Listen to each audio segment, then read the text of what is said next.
What's up, everybody? Celtic Scarecrow here, back with our video. Get those 10s and 20 views.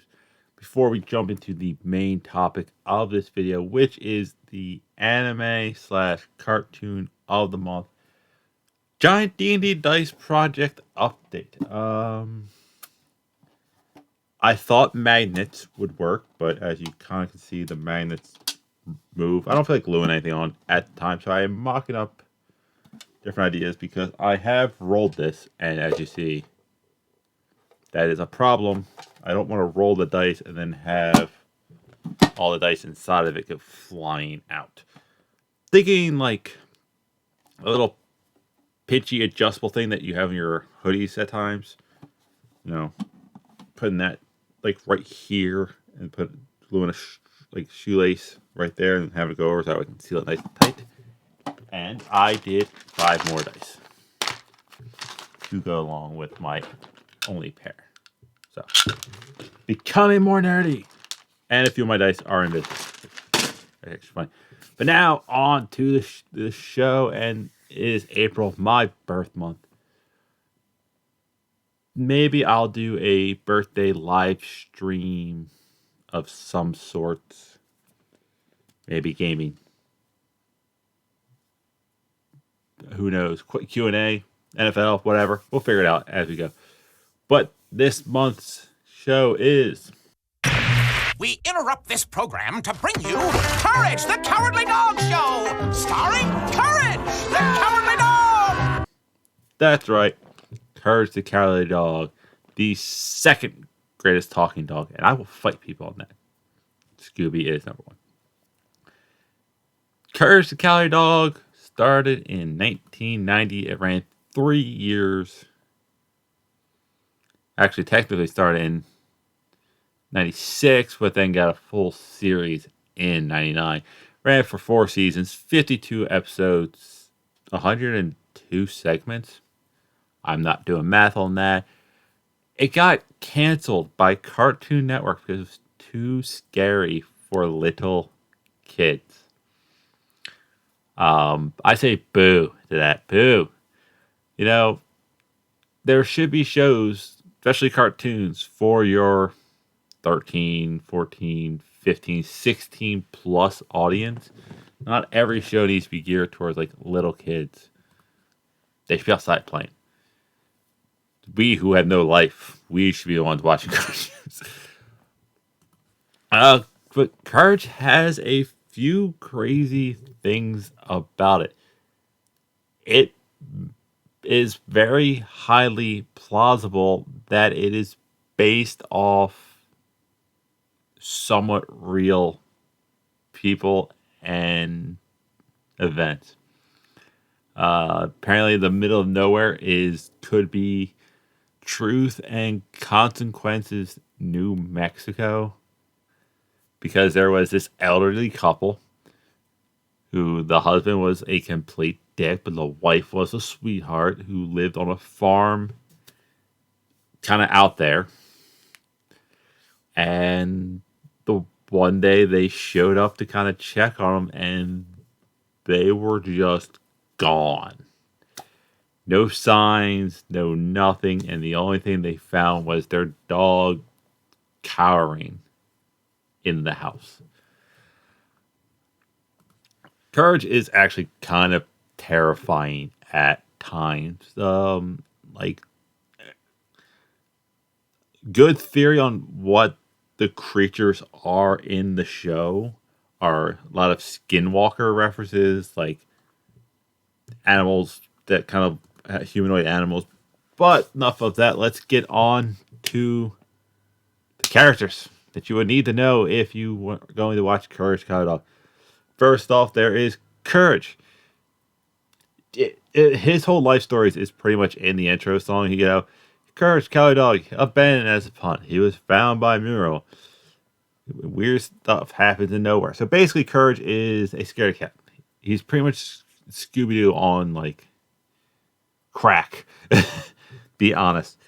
But he constantly does things to save Muriel, the woman who found him, and her not so much kind of an old grouchy husband from all the strange, weird stuff that happens around this farm.